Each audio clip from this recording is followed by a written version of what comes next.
Friend, আবার চলে আসলাম ইউসুফের সেন্টারে। বাজারের হালের অবস্থা খুব খারাপ। দেখো এখানে নিয়ে বসে আছে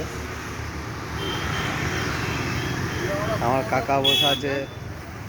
বিআই মাল একটা করেছিল, হয়ে গেছে। আমার ভাই কত সুন্দর বসে আছে, একদম হেভি সুন্দর আছে। দেখো মাল দু তিনটে মাল বিক্রি করে দিয়ে একদম পুরো হেভি হয়ে আছে।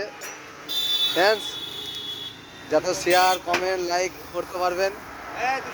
আকাশ চিকেন সেন্টার থেকে এখন হয়ে গেছে মটন মটন হয়ে গেছে। এই যে বিআই, আপনি কি আজকে কটা মাল বিক্রি করলেন? আজকে করলাম মাল করলাম 7 পিস। 7 পিস। হ্যাঁ, আর বিক্রি হয়ে যাবে 1 পিস।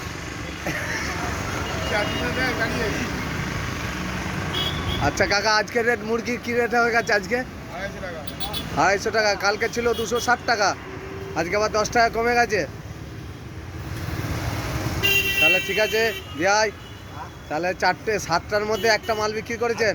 হ্যাঁ, একটা বিক্রি হয়েছে। হ্যাঁ, 7টা মাত্র মধ্যে আধ ঘানা গেল, আধ ঘানা থাকলো। আচ্ছা এইটুকু পড়ে আছে। আর হ্যাঁ, ঠিক আছে, আসুন বন্ধুরা, আপনারা ইন্দা কানুন মোড়ের মধ্যে চলে আসুন। এই মোড়টার মধ্যে এসে দেখতে পাবেন। এই আমাদের কাকা খুব ভালো লোক। আমি যাই না। এই লোকটা আমাদের খুব হেল্প করে। আমি যাই না।